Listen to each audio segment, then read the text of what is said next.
Fluid dynamics theory. In a perfect world, 3 goals. In this section, we will discuss the theories and objectives of arthroscopic fluid management. In this animation, we have a representation of a joint, add a pump, fluid bags and tubing for fluid flow. Inflow and outflow devices allow fluid to be moved into and out of the joint. Pressure gauges show what is happening inside the joint and inside the tube sets as we work. The goal of using fluids to infuse the joint is threefold. The first is to help create and maintain distension in the capsular space. This gives the surgeon room to work. Second, to help visualization by maintaining a clear medium. This is done by washing away debris that is created by working within the joint. This debris includes soft tissue, bone, and blood suspended in the infusion fluid. And the third goal for fluid management is to help control bleeding into the joint. This can be done by selecting the proper set pressure on the pump. Fluid dynamics theory. In the perfect world, introduce the shaver. In theory, a shaver is used to help repair the joint.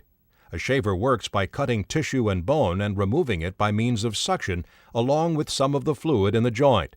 As the shaver sucks out more fluid and fluid pours from the outflow, the pump would simply run faster to keep distension. Practical, real-world inflow device restriction. What happens in the real world? In the real world, surgeons face problems like slow-filling joints, loss of distension, snowstorms of bone debris, and redouts when bleeding occurs in the joint. Let's look at each of these problems in turn. There are 2 things that work in combination that can cause the fluid to infuse the joint slowly. The restrictive nature of inflow devices, typically a scope sheath, and the way the pump measures pressure. Let's look at what happens when you inflow through a restrictive sheath. Let's adjust our pump set pressure at 40 millimeters of mercury. The pressure in the empty joint is 0. Displayed are gauges to help you see what is happening in the joint and actual pressure at the face of the pump. As the pump begins to push fluid, you can see that some fluid is moving into the joint and the pressure in the joint is increasing. You can also see that as the fluid is squeezing through the scope sheath and that pressure backs up behind it. As the pressure backs up in the line, it reaches the pressure transducers that read pressure. Check the gauge and notice that the pressure in the joint is less than the pressure at the pump.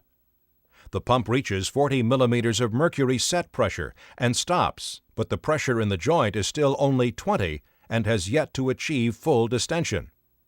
As fluid continues to squeeze through the restrictive sheath, pressure drops at the pump and the pump runs slowly. Eventually, the joint will achieve set pressure. Practical, real-world inflow device restriction. Shaver causing loss of distension and bleeding. When you introduce a shaver into a joint while using a restrictive inflow device, a loss of distension can occur.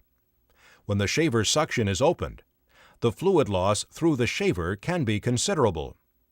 If you couple this with the loss of fluid through the third portal and/or the outflow through an outflow cannula, the loss may be more than the restrictive cannula will allow the pump to replace. This can cause a loss of distension. Again, we see the effect that the restrictive cannula causes. The loss of fluid causes a drop in pressure. The pump reacts quickly, but as the pump sends fluid down the inflow line, a pressure wave backs up from the cannula. The joint continuing to lose distension. If we check the gauges, we can see pressure going down in the joint. We can also see the pressure wave building back to the pump, causing the pump to reach set pressure, while the joint has not yet reached set pressure. This loss of pressure in the joint can also cause bleeding. This loss of distension and pressure could occur every time the shaver is used, and especially when used in conjunction with open outflow. Practical, real-world, managing the outflow stopcock, distension. The attainment of our goals of creating and maintaining distension, clearing the joint of debris, and controlling bleeding is directly affected by elements that we have seen in this animation, specifically the flow restriction of the inflow device and the high loss of fluid created by the shaver. With inflow-only pumps that pressure sense in the inflow line like the 10K pump, the surgeon must manage the outflow stopcock and carefully use the suction control on the shaver handpiece to maintain these goals. For instance, during initial infusion of the joint, closing the outflow stopcock will help the joint fill more quickly by preventing the loss of fluid through the outflow stopcock. Keeping the outflow stopcock closed can help the pump maintain distension, but can cause the buildup of debris in the joint. The occasional opening of the outflow stopcock can clear the debris from the joint. However, it can also cause the loss of distension. Keeping the outflow stopcock partially open can keep the joint clear, but careful observation must be done to maintain set pressure, which keeps both distension and prevents bleeding into the joint. As we've seen, the addition of the use of a shaver handpiece in the joint complicates matters. While the shaver is operating under suction, keeping the outflow stopcock fully open may cause enough loss of fluid to lose distension or cause bleeding. It may be necessary to close the outflow stopcock when using a shaver and an inflow-only pump.